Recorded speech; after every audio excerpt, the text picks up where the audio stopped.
Welcome back to the one and only Ruby. So today we are going to be starting on page 59. And chapter 59 has the chapter on page 59 has an interesting title, Jabori. I spread my ears wide and listen. Dune, over here, Dune. It's Jabari's voice, Jabari's laugh. A big, loud, straight from the belly laugh. Jabari, my old friend from Africa. Jabari, alive and well.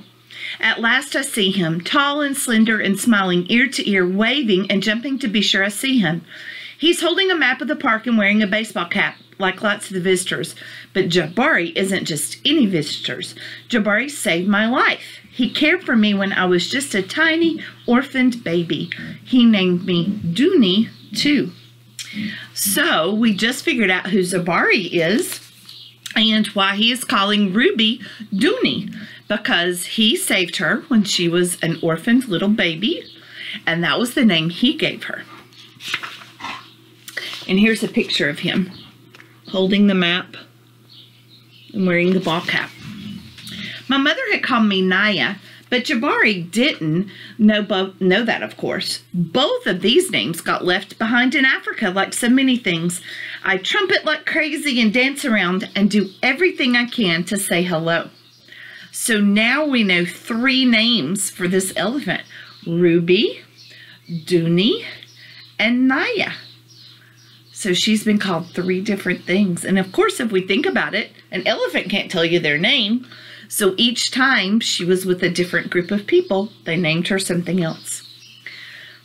For a long time, kind of like forever, Jabari and I gaze at each other. I want so much to be close to him, to drape my trunk around his neck, to feel his hands patting my back, to hear him humming his silly elephant lullabies. But my world is full of fences and walls now. After a while, Jabari starts chatting with one of the park workers. Her name is Mandy, and she answers questions from visitors and gives talks about me and my aunt. Jabari points at me. Mandy nods, and they walk off together, threading their way through the crowd. Before he turns a corner, Jabari spins around and he waves to me. This time, instead of Dune, he calls Ruby. He spends a little extra time on the first part of my name. Ruby, Ruby, like he's cheering me on, my biggest fan of all time. After a minute, Jabari disappears into the crowd. I wait and wait, but he never returns. A surprise. I'm just about to head over to Canine Corner when Darwin, one of the elephant keepers, approaches me. He's carrying a big, juicy-looking apple, which he knows I love. And of course, when he signals me to follow him, I do. We're trained to obey the keeper's commands so they can take care of us, but I'll do anything for a free apple. Darwin leads me towards a private walled-off area where we sometimes get checkups with TJ or one of the other vets. For some reason, Mandy, the tour guide, is waiting there for us. I feel a little suspicious, but when Darwin hands me the apple, I get distracted. Snacks will do that. I'm chomping away on the apple when just on the other side of the brick wall, I see a baseball cap. Ruby! A voice calls, Dune? That's why Mandy and Darwin have brought me here. This time there's no moat, and Jabari's so close I can reach over the wall, grab that silly hat of his, and toss it in the air just like old days. So of course I do. When Mandy unlocks the gate and Jabari enters, we run to hug each other, and he hugs me like I'm the little orphan baby he cradled for so many nights. And even though I'm practically grown up and have tusks and everything, I let him. It's the least I can do. That page makes me so happy. So she's reunited with the man who saved her in Africa. A for real thing. After Jabari and I say our goodbyes, I floppy run to Canine Corner to see Uncle Ivan. Uncle Bob has just arrived with Julia. Julia waves to me and I trumpet a hello. No funny business, you, she tells Uncle Bob. He winks at me like always. I can't help being funny. Back in half an hour, Julia calls as she heads off. Guess who I just saw? I say to Uncle Ivan and Uncle Bob. Uncle Bob scratches his ear. Is this a riddle? No, it's a for real thing, I exclaim. I just saw my friend Jabari. He took care of me in Africa at the elephant orphanage. Elephant what? Says Uncle Ivan, tilting his big old head. It's where baby elephants went. If they didn't have a mom or an aunt or a herd, the ones who needed someone to take care of them. So I love the way that Catherine Applegate uses context clues in case we don't know what an orphanage is. So when we talk about using context clues, I've told you to read before the word and read after the word. So read all around the word. And so what Catherine Applegate did here was she told us 2 paragraphs later the definition. Because in this first paragraph, Ruby says elephant orphanage, but it isn't until the 3rd paragraph that she says it's where baby elephants went, the ones who needed someone to take care of them. So we have to look all around that word to find the definition. Ivan picks a piece of grass and gazes at it. I can tell he's wondering about something because his eyes have a special thinking look, soft and glowy like down clouds. You never told us about that, Ruby. I didn't? I ask. But as soon as those words are out of my mouth, I realize he's right. I guess some things kind of don't want to get talked about, I say, even though it isn't much of an explanation. You know how that is. I'm thinking about Uncle Ivan and Aunt Stella, of course, but I don't say that part. So how did this Jabari fella find you here, asked Uncle Bob. I heard him tell Dawson and Mandy that he searched sanctuaries and zoos on his computer. I say, he's here visiting family in the United States. Humans love those laptop thingies, says Bob, but if you can't chew on it or chase it, I don't see the point. I give the pond a little splash with my trunk. It was so good to see Jabari, and he hugged me lots, and I even got to steal his hat, like in the old days. Ivan looks confused. That happens sometimes, even though he is a very wise gorilla. You stole his hat, he asked.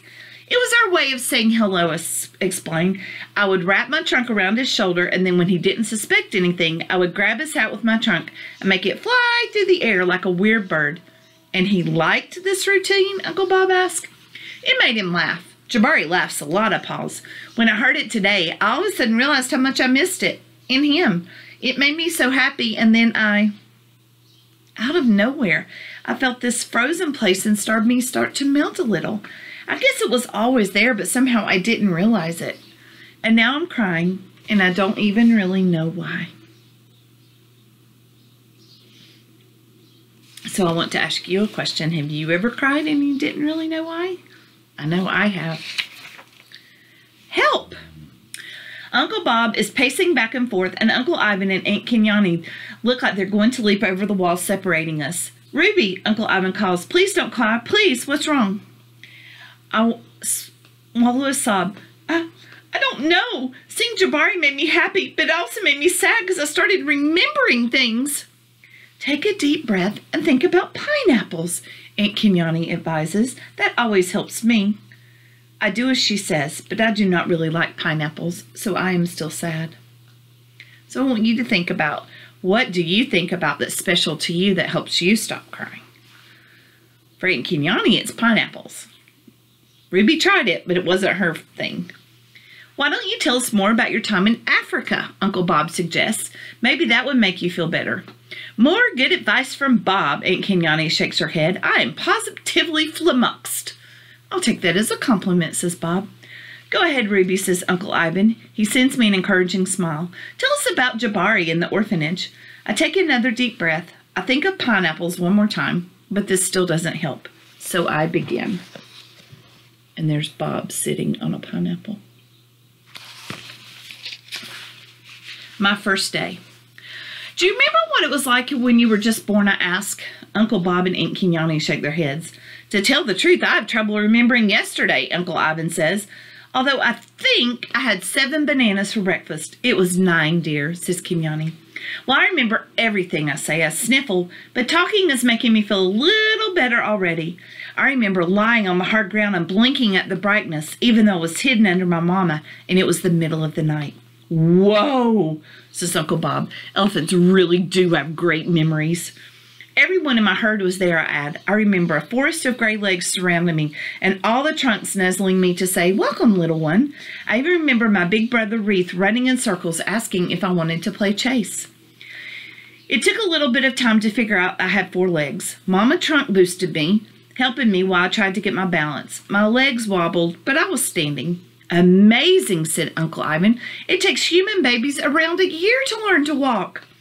Uncle Bob scratches an ear. Willie says, these kiddos are a few fries short of a Happy Meal if you catch my drift. Can't walk on their own, can't talk, don't even know how to poop outside.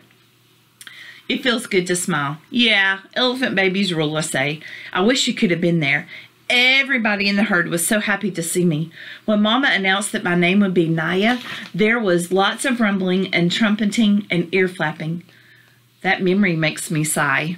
I figure I must be pretty special. Uncle Ivan nods. You are right about that, my girl. There's our picture.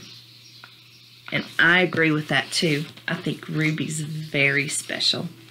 All right, see you next time.